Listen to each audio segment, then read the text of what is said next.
I mean, it used to put so much friction into our relationship that I always felt like it was chaotic. Driven Mofos, welcome back to another episode of The Underestimated Entrepreneur. Last night, I took the Queen out for a feed, and I've been really thinking about this over the last 24 hours of how far our relationship has progressed, especially from having Jess working in a corporate job to then coming on board into a brand new business that wasn't making any money, which was actually losing money, and then growing as a couple through that journey of running a business, but also our relationship. And I don't talk about this often enough, I don't think. And I know a lot of you out there probably want to improve the quality of your relationship, maybe even improve the quality of your life by having a better relationship. What I know now is that it is so important to have a partner in an intimate relationship that is supportive of your goals. And what I see out there is that most partners aren't actually supportive of their goals. You know, I spoke to someone yesterday, and this happens all the time, where business owners use their partner as an excuse to not do shit. What I know is that their partner doesn't understand what they want. I also know that that person doesn't have the best communication skills. They don't understand value structures. They don't understand the importance of really talking together as a couple and creating clear outcomes and a mission and goals and working together on them.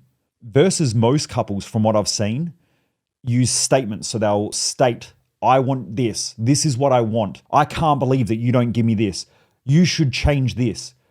And so a lot of the time there are these statements that are made in a relationship that are quite destructive to each other. You always go out all the time. God, you're home late again. I can't trust you. You know, you say you're going to be home at this time, you don't do it. And so couples keep projecting shit onto their partners. I was talking to someone last week. They were talking about some of their friends. It was really weird because they said that their partner, they were going to a buck show. And it was all the guys, they were getting together. And I don't know what they were going to do or whatever, but I knew that there was like topless waitresses there or whatever. Now, his partner was like, yeah, it's a buck show. That's probably what they're going to do. It is what it is. I know that he's going to do the right thing, and she was fine with it. Whereas he said his friend just started dating this new girl. She started sending messages to all of the other friends, male friends, partners or girlfriends or wives, questioning him about, you know, I can't believe that they're doing this. I don't really want him to go, and so on. And he said, I can't believe like how insecure this person is. That there is going to lead to a destructive relationship. And what I said to him was, imagine when they start dating or even when they get married, that's only going to get worse. It doesn't get better unless they learn how to communicate and create that safety and security. But insecure people create more insecurities in their life. So you've heard me say this on the podcast before, is whatever you give out is whatever you're going to get back. Whatever you give to the world through your emotions and your thought processes is the way you see the world. So that doesn't mean that there's a lot of like hippy-dippy stuff out there. They'll say things like quantum theory and quantum experience. Science knows that there's quantum entanglement, right? And I'm not going to go into this, but I've studied a lot of this stuff. Like I've actually studied quantum theory. I'm not a world expert at it, but I know more than probably 99% of people who talk about it, unless they're physicists or they understand quantum theory or they're mathematicians who work in that space or cosmologists or astrophysicists. I was actually only reading one of Einstein's books today around general relativity. But my point is that people use these terminologies of like, whatever you give to the world is whatever you get back. Maybe there's an energetic exchange that's happening there. Science can't prove that or disprove it. So it's not proven, but it's not disproven. So it's a theory. And I think the theory works for people because they go, right, if I change the way I feel, then I change the way that things happen around me, which is true, right? We know that based on psychology. But the other thing that a lot of people don't understand, especially in that space of the hippy-dippy quantum theory, not quantum theory, but they use the word quantum because most people don't actually know what it is and it sounds cool. But what happens is there's this part of the brain which is known as the reticular activating system. And what it states is what you look for in the world is what you tend to get. It's partially based on our belief structures, the meaning we attach to certain things, and also the stories that we keep reinforcing. When someone goes out to the world and they go, can't trust people, can't trust people, can't trust people, can't trust people, they might meet 20 people that they can't trust. But the reticular activating system looks at people who are getting screwed over. So they read the newspaper and they go, oh, see, can't trust people. Because there's a news article about the millionaire who screwed the old pensioner. The media are always going to hyper exaggerate things. So that real news article may be that the pensioner invested in something that he was unaware of. He didn't do any research, didn't consult lawyers, didn't consult experts, and jumped into something because he was greedy and he wanted quick cash. And now because of that, he lost his money. And the developer gets away with it because the developer has legal structures, accounting structures, and also government set up things like company structures and so on to protect business owners because business is risky and the government knows that. So they create these laws because they're trying to create an environment for business to employ people, but business is risky. So the government has to create certain rules and laws and expectations that allow business owners to thrive taking more risks. Now, the average risk-adverse person goes, well, I can't believe that they get away with this stuff. But if they weren't allowed to get away with it, most people wouldn't start businesses in the first place because it's too risky. 56% of businesses fail in Australia in the first 4 years. So coming back to this idea of the reticular activating system, this person looks at that and goes, see, can't trust people, can't trust them.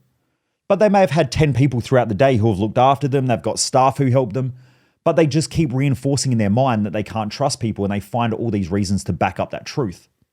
Well, what they call the truth, but it's not a real truth. It's a partial truth. What does this have to do with a relationship? Well, if in a relationship, if you're going out and you've got fears and you're afraid that your partner's going to cheat on you, you're afraid that your partner's going to screw you over, you're afraid that your partner's going to take all your cash, and you reinforce those fears and you project that out to the world, then all you're going to get back is more reinforcement that that is the truth. The other thing that people do in relationships is, I've got a lot of old friends of mine, they used to go out dating and they would say, you know what, all women are screwed. All women are broken. They're all damaged. And then I had other female friends who would say, you know what, all blokes treat women like shit. And I'd go, well, I'm a bloke. Did your dad treat you like shit? And they're like, well, no. And I'm like, well, there's already your first one. Maybe they did, maybe they didn't, I don't know. But my point is that they're reinforcing this pattern. Then what happens is this beautiful woman meets all of these really nice guys and she calls them friends. And then the next second she meets this fucking psychopath who is insecure, who is aggressive, who is violent. And she looks at that person and goes, oh, there's just something about him that I like. And I'm like, what? Is it the aggression? Is it the fact that he looks like a bear? Is it the fact that, he's got tattoos all over his face and has been to jail 3 times and, hangs out with all other criminals? Like, is it those things? No, there's just something. But he's different on the inside. And I'm like, yeah, of course he is. Those other 15 guys that all want to take you on dates and look after you and want to care for you, you call them friends. This other psychopath, which is the same other psychopath that you've dated like 20 times before, just with a different name, seems to be perfect for you. Right? And then they wonder why they get into these positions, but it's because of the way that their beliefs get reinforced through the way that they see the world, and also through their actions, their behaviors, and their emotions. So when you enter into a relationship, it is important to keep identifying these insecurities that you may have. It's important to realize that the energy that you give to your partner is the energy you get back. If you don't trust them, they're going to give you more reasons not to trust them. If you throw out this energy of, I'm insecure, they're going to see you as being insecure, which is unattractive. I've never met a person, male or female, or any other of the 40 million genders that are available these days. I've never met a person who finds insecurity attractive. So why do people go into a relationship with all these insecurities that they don't work through, that they don't do their own personal development, their own personal growth, their own self-growth in order to deal with those things? Because all you're going to do is become less attractive as a relationship goes on. You're going to create more problems. And normally when someone's insecure, they then start creating all of these rules, these boundaries, these expectations, which is also fucking unattractive. I don't want to be told what I can and can't do in a relationship, and neither does anyone else. When I've got friends of mine and they say, oh, my partner doesn't want me to do this, I'm like, dude, you just became less attractive to them. They might not want you to do it and they're expressing that, but if you can't make your own decision in this moment, they're going to find you less attractive.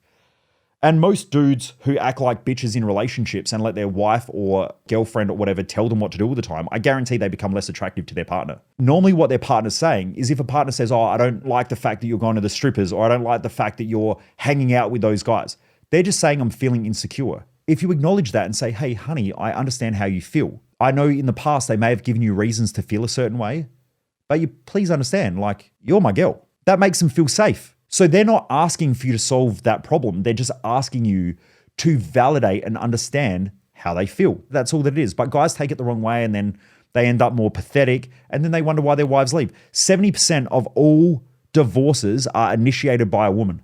And that's because women normally feel misunderstood in their relationship. And also because guys become normally more pathetic as the relationship goes on. They become more submissive. They do more of what they're told. I mean, imagine that. Imagine being a leader of a tribe and being told what to do. That's not leadership. That's being pathetic. Imagine being in business and having all your staff tell you how you should operate your company. No one would do it, right? Because you have all the risk and you're letting other people do everything for you. So that's not how leadership works. So first of all, you have to remember that when you give out energy in your relationship, you get that back. You get back the same thing, just that it amplifies. So insecurities amplify over time. That's why it is so important to do your own personal development and personal growth if you want your relationship to last. I think that it's really cool in this day and age that more men and women, especially, not especially women, but more men and women as a collective whole, are more aware about their own personal growth, and that more people are doing personal development and are seeking coaches and are doing that. I think that that's really cool because most of society don't, but more people are starting to latch onto this and realize that it is important to them and that growth is important. So that's really cool. So in my relationship with Jess, I've never really been insecure in a relationship because I used to when I was younger, but what I realized is that those insecurities just made the relationship worse. So when Jess came in, I didn't actually even want a relationship. We just started hanging out and we just started, she'd come around and we'd watch movies and have fun and do whatever. And after a while, when she went overseas, I thought, oh, I miss her. And then when she came back, she bought me a whole bunch of stuff. And she's like, oh, I bought these things for you. I bought you some stuff from duty free, like cologne and all that. And I knew she was thinking about me when she was overseas. So that tightened up our relationship. But what I also noticed was that when I started a business, when she came on board in the business, it created a lot of insecurities for her because she had to start thinking for herself. She had to be more courageous. And when I say think for herself, she's always been an independent thinker. But when you work for somebody else, you're normally told what to do. You get expectations that are created and so on. So it's a lot easier to navigate. When you're in your own business, you've got to be highly adaptable. You've got to change quick. You've got to be highly resilient. There's a lot of problems and a lot of challenges. So when she came on board, it created a lot of insecurities, a lot of fears, and then money, which has always been a high value of hers. So financial structure and financial security is important to Jess, as with most women, by the way. So it's not just Jess, is that women scientifically are more fear-driven and have more fears. That could be an evolutionary process as a protector of a child. So they're more aware of problems and shit that's happening around them. That's why women tend to be more aware of people that they don't like. Jess will come to me sometimes and just say, I don't want to do business with that person because of these reasons. I just don't feel right. Whereas as a guy, I'm a bit of a jughead and I'm like, yeah, well, whatever. And then, 6 months later, I get taken advantage of and she's like, I fucking told you. So women tend to be a little bit more sensitive to those things, providing they are balanced and secure. When women aren't, that starts to switch off and they start to fear everything and they become afraid of everything and they start pointing out problems in everything, which then causes problems in a relationship and it can lead to a breakdown. For men, they have two choices. They step up and become a leader. They become more grounded. They reinsure the feminine person or the female that everything's going to be okay and make them feel safe. And then they do what they've got to do. Most guys don't do that. They then adapt their own behavior, become a little pussy. They take shit all the time. They start feeling insecure about themselves. They lose their confidence. They start doubting everything and then they become fear-driven. That's like most men in our society. That's why I know in business it's so easy to win because most men will just destroy their own lives. And I know that most men will destroy their own businesses. Why? Because they're way too insecure. They're more fear-driven. They don't do their own mental and emotional work. They don't really think through challenges and problems effectively. They are hyper-reactive. They worry more about what other people think of them. And because of that, they can never really lead themselves effectively. Until they break through that, their business is always going to stall at some point or it's going to collapse eventually. Okay, and I see it happen all the time. Okay, that's why if you haven't done my Thrive Time event, it's a game changer, right? It's an absolute game changer for both men and women, for relationships, but also for business. So anyway, as our business started growing, Jess became more insecure. But then she started putting on all the pressure where, I don't think that we should do this. We shouldn't spend money here. And I started adapting my behavior. When that happened, I started losing respect for myself. I started to become more fear-driven. I started to become more scared. I started worrying about losing everything or loss. And so I started playing safe in my business. That then created me to put more pressure on Jess because I was pissed off and frustrated with her because I felt like I had this obligation to grow the business, but all these fears and I was scared and all of that. And it sort of came from her. But to work through all of that, what eventually happened was I created Thrive Time because I created my own success map. And that's when the business took off and we had our first $1 million year. That was because I'd created my own success map and I put in the right pillars and I was doing the right mental work. Then as the business grew, we were cranking, but I knew I had to keep working on my relationship. The thing that changed everything for me was these couple of key things. Number one was that I'm responsible for everything that happens in my life. So if you're listening to this, you can blame everybody else. You can blame everything else. You can blame your partner. You can blame your kids. You can blame your business. You can blame the economy. You can do all that shit, but you're never going to get where you want to get to, right? That's as simple as that. So I had to take responsibility. And my responsibility was my business wasn't where I wanted it to be, was because I allowed other people to change my direction, my vision, my mission, my goals, and I allowed them to influence my emotions and make me play safe and play scared and be afraid more. So that was number one. After that, I then started to realize that the energy and the emotion that I gave out was what I gave back.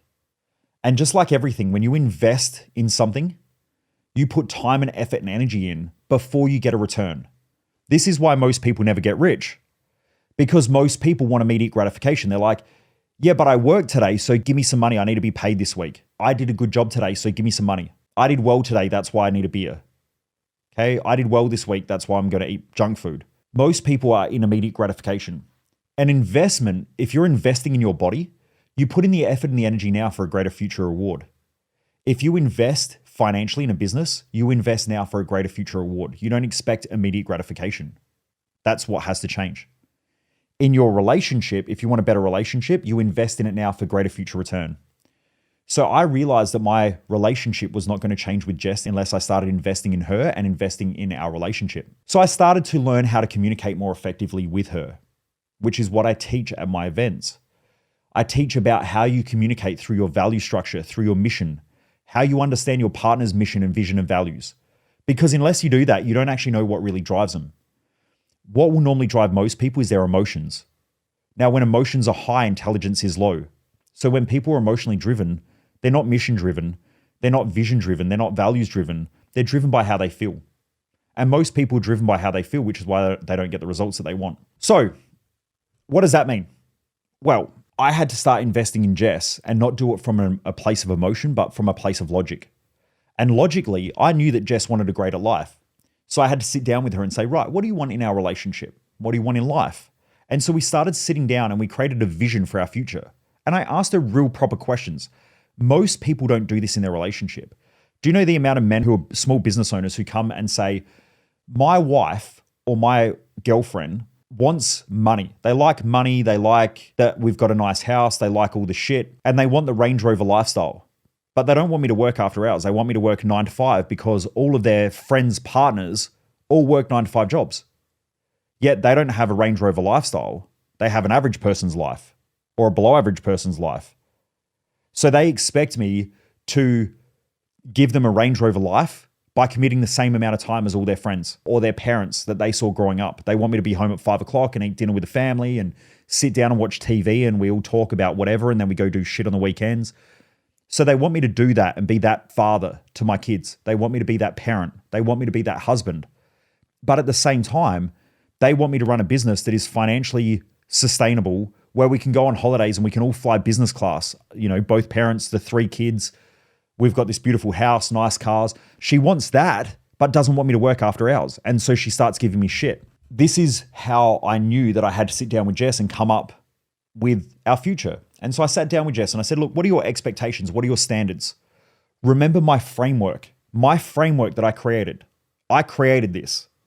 It is clarity times by standards plus the environment equals results. If you don't have clarity in your relationship around what you both want, how can you have high standards? And if you don't have high standards and clarity, then how can you create an environment where both of you can thrive and the family can thrive? So everything falls apart without clarity. So what I stated was this: you need to sit down and you need to have that conversation. So I sat down with Jess and I said, right, what's your standards? Do you want to fly business class or do you want to fly economy class? Do you want to go and stay at nice hotels when we go through Europe or do you want to go backpackers? When we do national tours, do you want to stay in 3-star hotels and eat as cheap as we can and probably feel like shit and get obese? Or would you rather stay in 5 and 6-star hotels, eat amazing food, high quality, beautiful food that tastes amazing but is also extremely healthy? What do you want? Do you want to be able to go to the shops and buy whatever clothes you want? Now, she's not really a clothes person, but she knows that if she wants a nice pair of, like, she'll go and buy a nice pair of walking shoes or running shoes. You know, $200 Nikes. Do you want the $200 Nikes or do you want to buy the cheapest shoes you can, the $20 ones? A lot of people go, well, I can afford $200 Nikes. Yeah, but it creates financial strain. I want Jess to be able to go and buy $1,000 pair of shoes and not even notice that the money come out of the bank account, right? That's what I want. And she said, no, well, I want us to be able to travel and it not impact our lifestyle or not impact our finances because we make so much money. And I was like, cool. What does that take? What do you think that takes? And she said, well, we need to work hard. And I said, cool. What else? And she said, well, we need to sacrifice some things for a while. And I said, cool. What else? And because we were able to communicate that, she was then able to understand what needed to happen in our relationship in order to get where we wanted to get to. That creates a winning environment. Since I did that, our whole relationship changed. Jess will never talk about me working too much. She doesn't put pressure on me. Financially, we can be going through a hard time in the business because in all businesses, if they're growing, they are normally cash flow poor because the money comes in and it has to go back out for growth. Most people are used to immediate gratification, which is I work, I make money. So they can't understand. Most small business owners cannot handle this, which is why they can't grow. And most people in an intimate relationship, their partner can't handle it because they're used to working and getting paid at the end of the week. There are times where I might work for 3 months and we don't make any money. But then, 3 months after that, all of a sudden cash is just coming in and we go to a whole nother level. And then because of that, I reinvest that money again and I start getting on more stuff. I buy more systems, I get better mentors, I get different coaches. And then all of a sudden, bang, the business is sucking up money again. And then we go through that stage. But she had to understand that's what's happening. Once she understood that, bang, we became more supportive. And so last night, I said, look, we haven't been out for a week. Can I take you out for dinner? And she went, I would love that. And I said, perfect.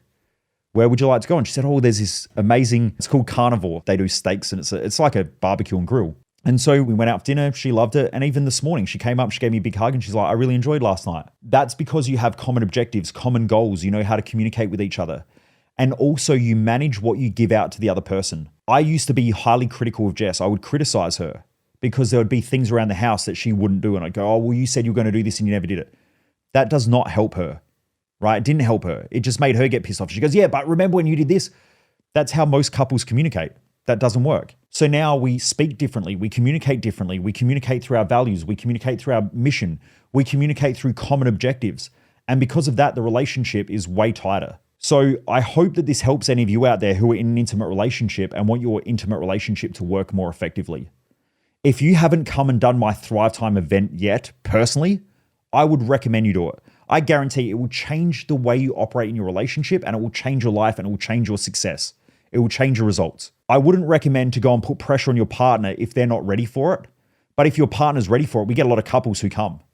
Sometimes couples come when their relationship falls apart and they're like, shit, we need to do something. And then they come and do it. That's not the best time because you're doing it out of desperation. You're better off doing it out of inspiration going, I want a better relationship and I want a better life. So therefore, I'm going to come and do this now so that our relationship is the relationship I want. And I think that's really important. I was talking to somebody this morning and I said, you're either going to do stuff out of desperation or inspiration. A lot of people go and do personal development or personal growth when they're desperate. But if you do that, when things start working well, you drop your game. And so people then stop doing their personal development. And then after that, they go back to the same place that they were at before and they're desperate again. Business owners do exactly the same. I had a guy I spoke to yesterday and he's doing our Business Odyssey program, which is a 1-year mastermind for business owners. When I spoke to him, I said, how's everything going? And he said, mate, awesome. Like we're crushing it this year. And I said, cool, you're 1 year's up. Like, are you going to re-sign again? He said, nah, not this year. And I said, why is that? And he said, well, because everything's going well.